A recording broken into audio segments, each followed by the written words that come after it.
Good morning, everybody. We'll call the Committee on Parole to order. Today is Tuesday, December 15th, 2020. Time is 8:35 a.m. In accordance with Governor Aggravated proclamation relative to COVID-19, today we're having our parole hearings by Zoom technology to provide for attendance by members of the public. A certification of our inability to operate as we normally do is posted on the board's webpage. Our first hearing this morning is at Rayburn Correctional Center. I'd like to first ask the staff at DOC headquarters, the parole board staff at DOC headquarters, to introduce yourself for the record, please. Teresa Join. Ray Eaglin. Leah Roden. John Pocher. All right, and would staff at Rayburn please introduce yourself for the record? Justin Bickham, Ward. Bernie Morgan, classification. Carrie Everett, records. All right, and my name is Cheryl Renatz. I'm serving as chair of today's parole panel. My colleagues on the panel this morning are Mr. Tony Marabella and Mr. Victor Jones. I'd like to ask our staff to please introduce our first case. This is a case for Anthony Gray, DOC 569210. We have Berlica Parker, who's a victim who would like to speak. Nathaniel Gray, who's a son who would like to speak in support. Sonia Cardia Porter, who is the 19th ADA. Mickey Dawson, who's a niece. And Gabrielle Gray, who's a daughter. All right, thank you. Good morning, everybody. Let me just explain the process. I'll read some identifying information into the record, and then I'm going to turn it over to Mr. Marabella because Mr. Gray's case was assigned to him. We'll do a parole interview with Mr. Gray. We'll hear from the warden, and then we'll hear from those of you who have joined us who've indicated they'd like to speak, and Mr. Gray will be allowed to make a statement before we reach a parole decision. So, Mr. Gray, good morning. Good morning. Sir, would you introduce yourself to us? Tell us your full name and your DOC number. Anthony James Gray, 569210. All right, Mr. Gray, you're classified as a first felony offender. You were sentenced on August 10th, 2010 for an aggravated incest, and you received a 15-year DOC sentence. Your parole eligibility date was October 25th, 2014. You don't earn good time, and so your full term date is October 27, 2024. Is that information correct? Yes, ma'am. All right. Would you answer Mr. Marabella's questions? Good morning, Mr. Gray. My name is Tony Marabella. How are you? I'm all right, sir. Thank you. I've got a few questions I'm going to ask you, if you don't mind answering me, please. You've been in prison, is it 10 years? Is that correct? Yes, sir. About 11 years. Almost 11? Okay. Yes, sir. And how old are you? I'm 49. All right. Tell me a little bit about your work history, both in prison and out of prison. What kind of work did you do before you came to prison? Prior to coming to prison, sir, I was a truck driver. I worked at concrete trucking companies, and prior to coming to Louisiana, I worked as a truck driver at Public Works in Baytown, Texas. Okay. And what kind of work have you done since you've been inside? I've worked for the chaplains. I was a chaplain clerk for a couple of years, and I assisted the chaplain in a lot of programs, Celebrate Recovery programs at LaSalle Correctional Center and also at Catahoula Correctional Center. Okay. Tell me a little bit about some of the programs that you have done while you've been there. Yes, Did sir. you do Celebrate Recovery? I mean, obviously, if you assisted with the programs, I assume you took Celebrate Recovery. Yes, sir. I did. I've taken it several times. I took it, and it has done some remarkable things for my person. I've learned a lot from that program. And tell me a little bit about what you've learned. About taking accountability and responsibility for things in your life that you've done and trying to make amends to some of the things that you've done in your life. And it's very vital to have a support group, and it's very vital to have individuals that understand you, that sympathize with you, that you can reach out to before you make any errors in your life. Okay. Along those lines, did you have any kind of a drug or alcohol problem? No, sir, I did not. Have you ever used drugs? No, sir, I didn't. I have not. Never smoked marijuana? Never dabbled or anything? No, sir. The reason being, my dad, he was addicted to drugs, and my aunt, she was addicted to drugs, and that steered me away from doing any type of narcotics. Okay. How about alcohol? Did you drink? On occasions, I've drank, and my mother's family is Catholic, and that's how we celebrate. We have a few drinks around the holidays and different festivals. Okay. But I have drank for casual purposes.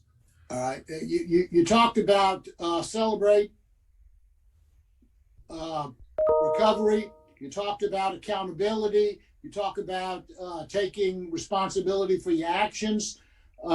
You were convicted by a jury of the charge of aggravated incest.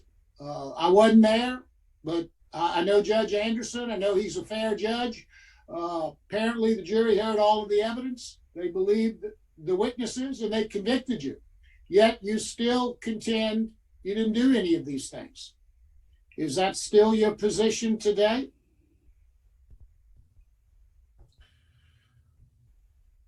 I don't believe that I've done anything wrong, but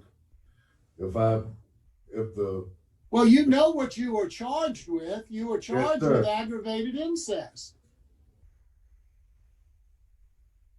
Now, under any Yes, sir. circumstances, inappropriately touching that young woman is a crime. Now, did you do it or didn't you? No, sir. So your position is, I didn't do it. That's what I'm hearing.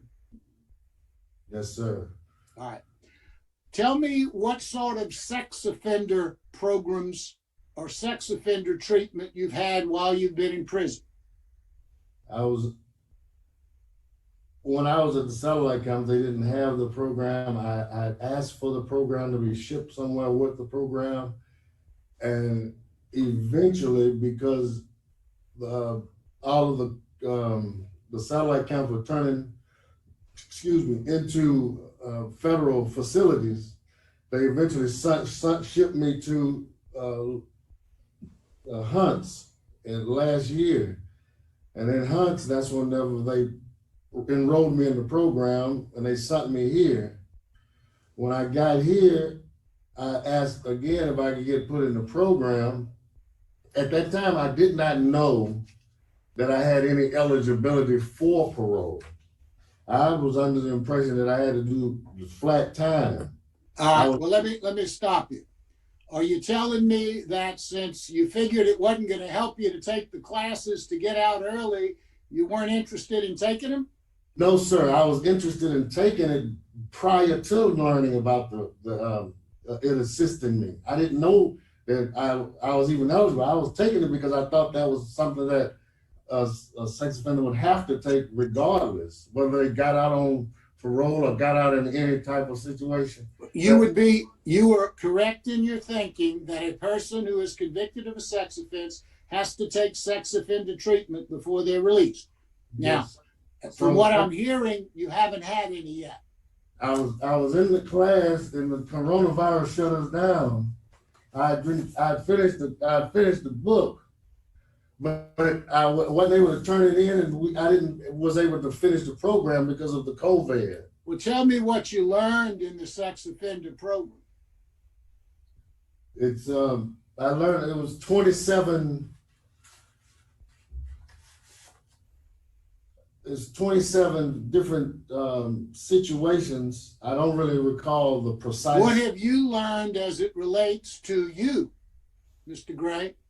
What did you learn? How did you better yourself by taking these courses? I've learned that I have to. I cannot do things like going to certain establishments that would promote any type of activity like sex stuff, like going to strip clubs and stuff like that, or looking at movies and things like that. I learned that that's not something that you Did you do those things before? Yes, sir, I have done those things before. Is that something that may have had to do with why you're charged with these crimes?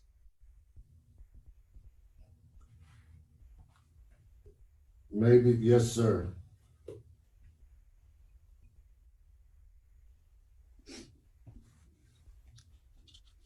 What about your disciplinary record? You've got a pretty good disciplinary record. I don't show any write-ups. How many write-ups have you had? I hadn't had any write-ups. I had one, but it didn't go anywhere. They wrote it up, but they didn't go any further with it. We had a disagreement about a religious stance. I had said something in one of my sermons I preached, and they didn't agree with it. So they wrote it up, and then it didn't go nowhere. So I didn't hear anything else of it. So, Mr. Gray, before we kind of stop, I just want to make sure that we're still talking on the same level here. You're Yes, sir. telling me that you did not commit this offense. After taking the class, after realizing that you're not supposed to be going to strip clubs or watching porno and all this other business, you're saying you didn't do anything inappropriate with your stepdaughter.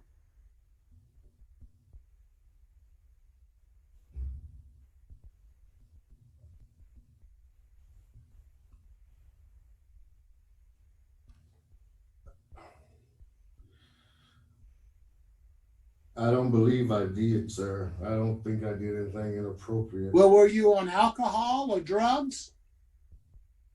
No, sir. How would you not know that you did or you didn't? Do you have any sort of mental issues? Do you take any kind of medication? Oh, they were trying to prescribe for me some mental issues. They said that I'm schizophrenic. But Well, who is that? Who said that? the medical staff here said Have that you taken any kind of medication? no, sir, I have not. Have you been prescribed any kind of medication? They hadn't prescribed the medicine for me. They just diagnosed me with schizophrenia. And when was that? That was last year. I believe at Hunt's is when they diagnosed me with it.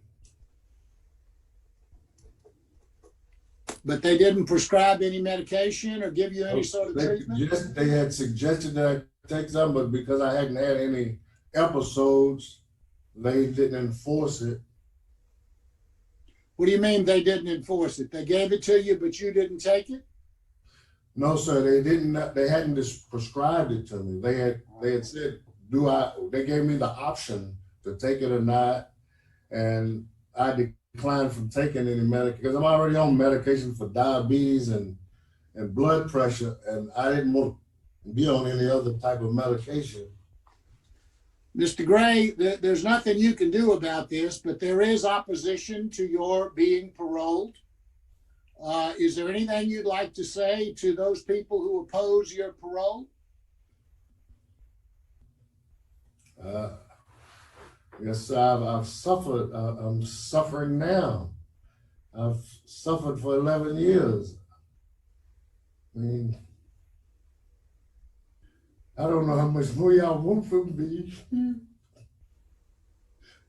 How much more you want? You want me to die? Mr. Rayburn, I understand you may very well have some mental issues that you're dealing with. And this hearing is, of course, about you. but there's a victim involved in this case. And I'm concerned about that as well.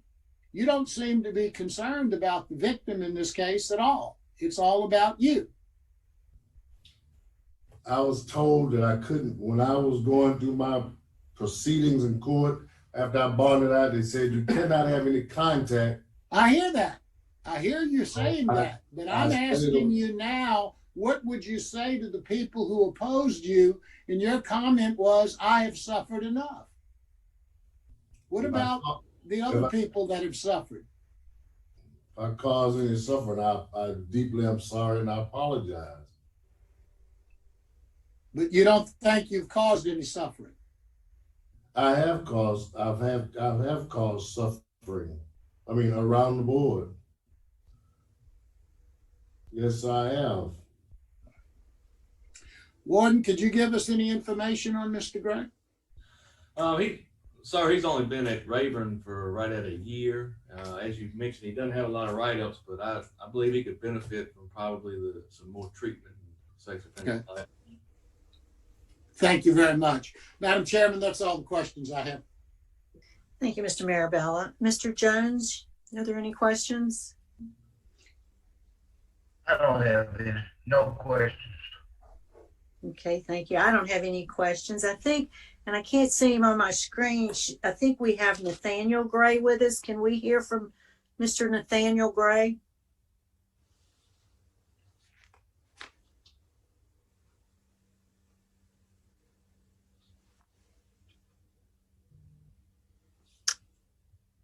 I'm going to ask staff, is he still with us on the phone? Ms. Renanza, we're trying to get in contact with him. He's not connecting to audio. Okay, well, we'll just move on until you make that connection. Ms. Parker, we'd like to hear from you, ma'am. Hello, can you hear Yes, me? ma'am. Yes, ma'am. Hi, I'm Verlika Parker, and I'm the victim in this case. And I would like to say that I am not comfortable with Anthony's getting out. I don't feel as though Anthony has done anything to heal himself or done anything to make me believe that, you know, he has changed. I feel as though I feel as though that Anthony hasn't taken any initiative to say he's sorry or took any accountability for his actions. I feel as though I'm the only one. I'm getting blamed for something that he has done. I do not want Anthony to be paroled. I'm not comfortable with Anthony being paroled. With me being a victim, I think Anthony should serve more time, his full time. I also think Anthony should do some classes or something to get rehabilitation, or I don't see no empathy, no sympathy or nothing for me being a victim. It's all about him. And being the victim, I just don't think Anthony at this time should be released from custody. Thank you. We do appreciate your input. Did we reach Mr. Gray yet? I suppose not. So could we hear from the DA's office, Ms. Porter?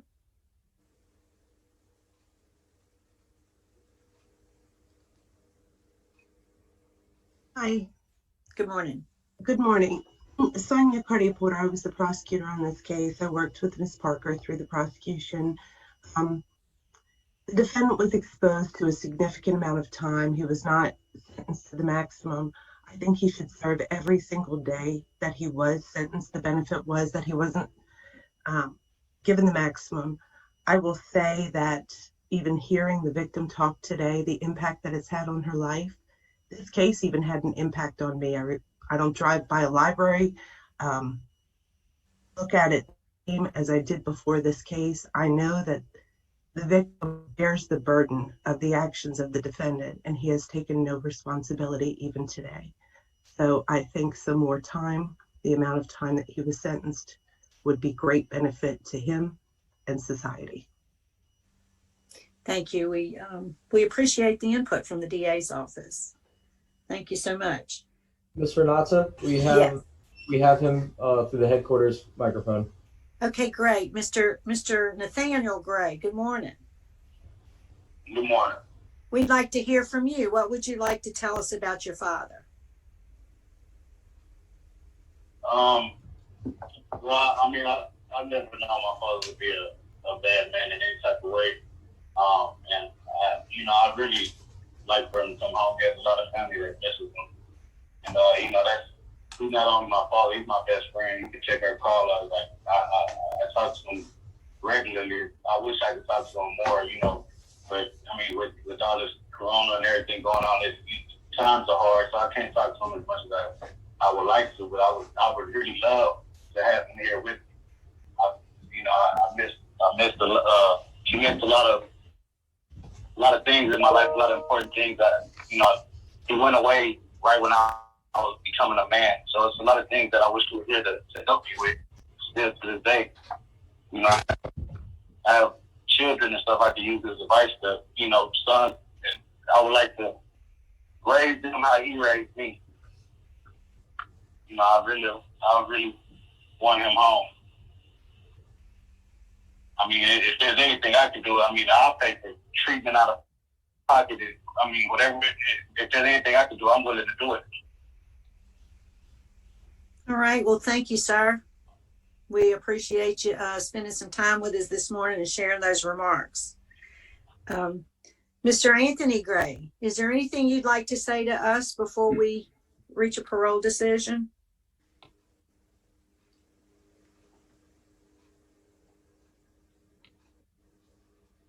I'm trying to get my life together. I just don't know. I'm trying to do right. I'm trying to get my life together and get back to my family.